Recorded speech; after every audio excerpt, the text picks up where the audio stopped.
Are you a landscape painter? Do you want to sell your paintings? Do you really want to sell your paintings? And why would you need a story with your paintings?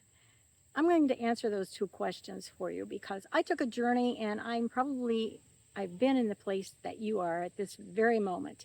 If you're a plein air painter and you're trying to decide when is a good time to sell my paintings and how do I sell my paintings, I'm going to say that there was a time when I painted that I did not want to sell my paintings.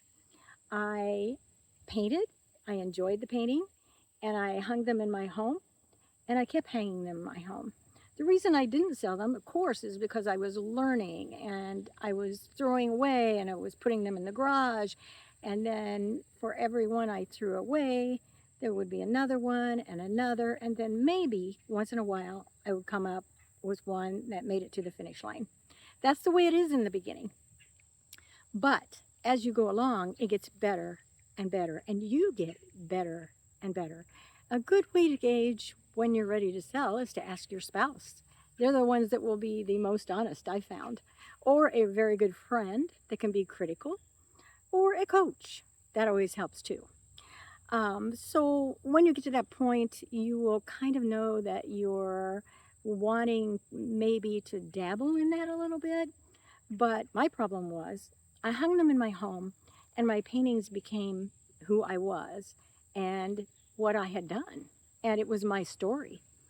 What I didn't realize is my story is interested in I have a bug on me here. Sorry.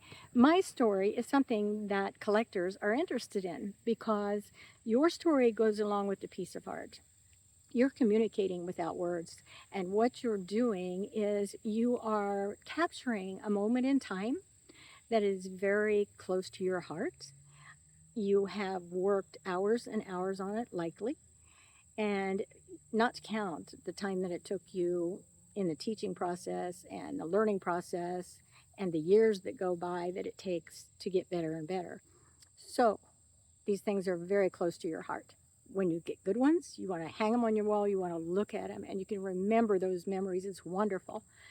But nothing can compare you for when a client wants to purchase one of your paintings and own it and put it at home on their wall and cherish it. It is really very satisfying when that finally happens. So I would say lean toward that direction and see what it's like because there's just nothing like it. And that's why we paint is to share with those people that are viewing that painting. And they are not only purchasing that piece of art, they're purchasing a piece of you when they purchase it. So tell your story, write down your journey, and love what it is you do along the way as you're learning. Because as you're learning, it gets tough. You're going to need that, whatever it is that you love and what you're painting, and just for your self satisfaction for quite a while until people start seeking out your art. And they will eventually if you stick with it and love it. And so I encourage you to go on with that and do what it is that you do, but don't discount being ready to sell your art. That first sale is wonderful.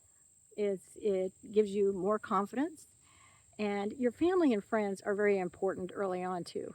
They may not be your collectors later on, who knows, but they are very important in encouraging you along the way. And I had those.